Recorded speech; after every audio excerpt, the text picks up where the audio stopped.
মেয়ে মানুষের আবার কি এমন কাজ থাকে? তারা তো শুধু সারাদিন ঘরে বসে আর শুয়ে থাকে। যত পরিশ্রম সব পুরুষ মানুষকেই করতে হয়। তাদের ইনকামে সংসার চলে। পুরুষ মানুষ ছাড়া শুধু সংসার নয়, পুরো দুনিয়াটাই অচল হয়ে যায়। হ্যালো এভরিওয়ান, আসসালামু আলাইকুম। কেমন আছেন সকলে? আশা করছি সকলে খুব ভালোই আছেন। শুরুতেই যে কথাগুলো শুনলেন, এগুলো কিন্তু অনেকেরই মনের কথা। যদিও দিন পাল্টে গেছে, সবাই বুঝতে শিখেছে, সকলের কাজকে অ্যাপ্রিসিয়েট করতে শিখেছে সবাই, তবু কিছু মানুষের এমন ধারণা থেকেই যায়।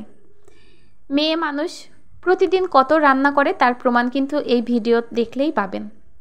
আসলে প্রতিদিন আমরা যে টুকটাক রান্নাবাড়ি করি, আপনাদের কাছে এটা টুকটাক মনে হয়, কিন্তু একটা রান্না করার পেছনে যে মেয়ে মানুষের কত রকমের পরিশ্রম করতে হয় সেটা কিন্তু অনেকেই বোঝেন না। এই যে শুরুতে এখানে আমি মশলা বাটছি, মশলা না বাটলে কিন্তু সব রান্না করা যায় না। এর জন্য কিন্তু মশলা বাটতে হয়, মশলা বাটতেও টাইম আছে। যদিও এখন ব্লেন্ডার হয়েছে, ব্লেন্ডার মেশিনে খুব দ্রুত মশলাটা বেটে নেওয়া যায়, কিন্তু তার জন্য তো জোগাড় করতে হবে। পেঁয়াজ রসুন তো ছিলতে হবে, আদা ছিলতে হবে, এগুলো করতেও কিন্তু সময়ের প্রয়োজন। তারপরে মনে করেন মশলা যদি রেডি করা হয়, আবার রান্না করার জন্য পেঁয়াজ মরিচ কেটে রেডি করতে হয়, সবজি কেটে ধুয়ে নিতে হয়, মাছ মাংস ধুয়ে রেডি করতে হয় কেটে ধুয়ে। আর শুধু আপনারা মুখে বললেই হবে না যে রান্না করতে কি এমন সময় লাগে, রান্না উঠিয়ে দিলেই তো হয়ে যায়। আসলে এটা মুখ দিয়েই শুধু বলা সম্ভব, করতে গেলে বোঝা যায় যে রান্না করতে কতটা পরিশ্রম হয়, কতটা সময় ব্যয় হয় একটা মহিলার।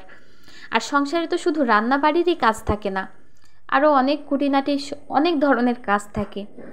রান্না করার আগে এবং রান্না করার পরে এই সময়গুলোতে যে পরিশ্রমটা করতে হয়, যতটা সময় ব্যয় করতে হয়, রান্না করতে কিন্তু ততটাও সময় লাগে না।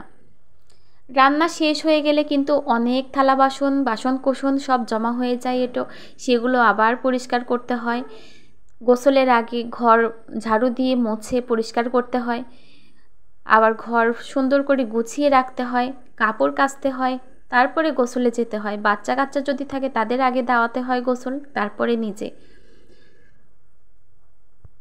যে মানুষগুলো বুঝতে শিখেছে তারা কখনোই বলবে না যে শুধু রান্নাবাড়িই করো আর কি এমন কাজ আছে সংসারে।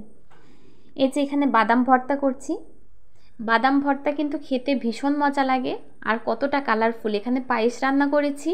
পায়েস রান্নার মানে চাউলটা ফুটে আসার পরে আমি চিনি দিয়ে দিয়েছি, আর পরে নামানোর আগ দিয়ে আমি পাউডার দুধ দিয়েছি।